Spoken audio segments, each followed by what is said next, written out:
I say, keep the king's commandment for the sake of your oath to God. Do not be hasty to go from his presence. Do not take your stand for an evil thing, for he does whatever pleases him. Where the word of the Lord of the king is, there is power. And who may say to him, what are you doing? He who keeps his command will experience nothing harmful. And wise man's heart discerns both time and judgment, because for every matter there is a time and judgment, though the misery of a man increases greatly, for he does not know what will happen, so who can tell him when it will occur? No one has power over the spirit to retain the spirit, and no one has power in the day of death. There is no release from that war, and wickedness will not deliver those who are given to it. All this I have seen, and applied my heart to every work that is done under the sun. There is a time in which one man rules over another to his own hurt.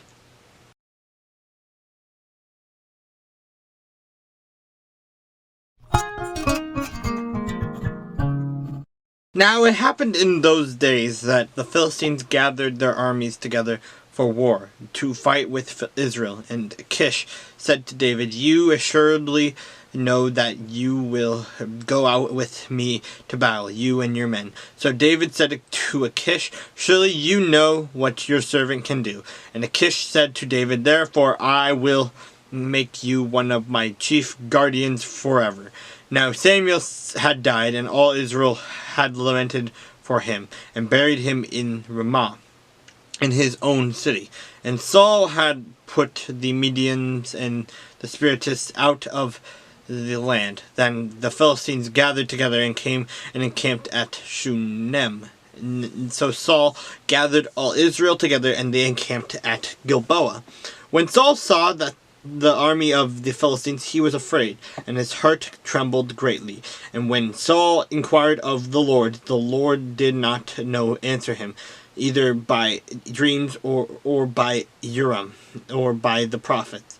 Then Saul said to his servants, find me a woman who is a medium, and that I may go to her and inquire of her. And his servants said to him, in fact, there is a woman who is a medium at Endor. So Saul disguised himself and put on other clothes and went, and 2 men with him. And they came to the woman by night, and he said, please conduct a seance for me, and bring up for me the one I shall name to you. And the woman said to him, look, you know that what Saul has done, how he has cut off the mediums and the spiritists from the land.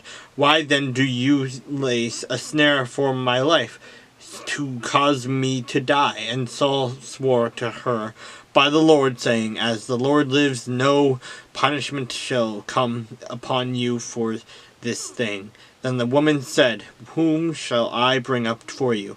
And he said, bring up Samuel for me. When the woman saw Samuel, she cried out with a loud voice, and the woman spoke to Saul, saying, why have you deceived me? For you are Saul.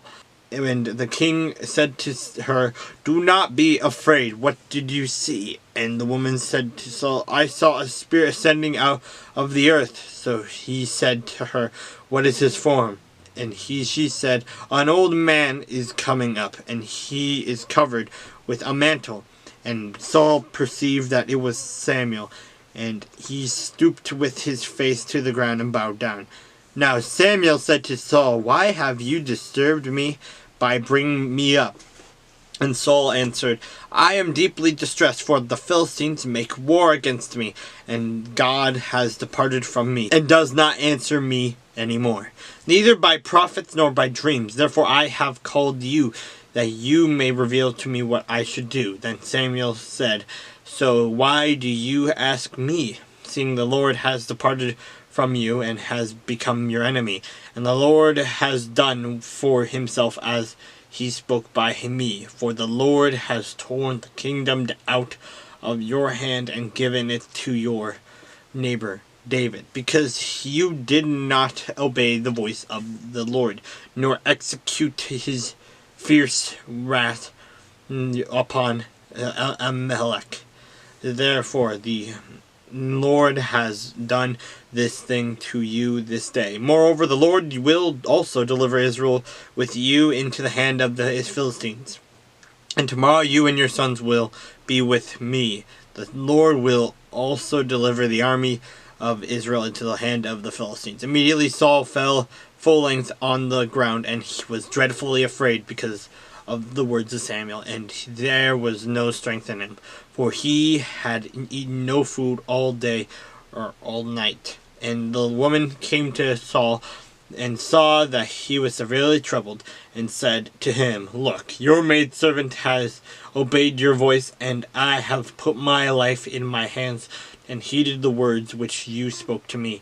Now, therefore, please heed also the voice of your maidservant, and let me set a piece of bread before you, and eat, that you may have strength when you go on your way."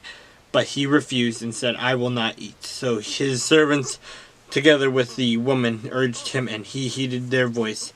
Then he arose from the ground and sat on the bed. Now the woman had a fatted calf in the house, and she hastened to kill it. And she took flour and kneaded it and baked unleavened bread from it. So she brought it before Saul and his servants, and they ate. Then they rose and went away that night.